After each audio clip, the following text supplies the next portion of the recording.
আরে ভাই কইলে তো কইবেন কইয়া লাইলাম, মানে একটা মানুষের হাতের রান্দা এত পরিমাণ ভালো কেমনে হয় ভাই? এ পোলা মানুষ। ওরে আল্লাহ, আমি ভাই একদিন আমারে মালিক রে কই, ও আল্লাহ কফিল তুই আমার একদিন কাল লিগা ছুটি দে খালি, আমি যাই বাংলাদেশে আমার মা বাপরে খাওয়াই আহি। দেখেন দেশে গেলে বাবুচির ভাত মাইরা আলাম, আমি এটা শিওর, এটা কনফার্ম। আঙ্গালাকে যে বুলু বাবুচি আছে, যেই বাবুচির আছে, ভাত কিন্তু খেয়ালাম এখন কইয়া দিলাম আগের থিকা।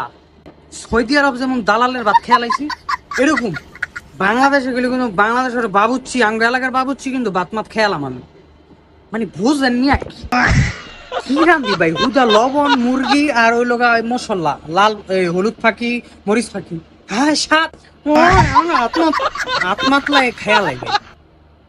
মানে আমার মাথায় ধরে না ভাই, মানে আল্লাহ তাআলা যাকে মনে করলেন চায় যে দিব, সব দিকটা দেয়।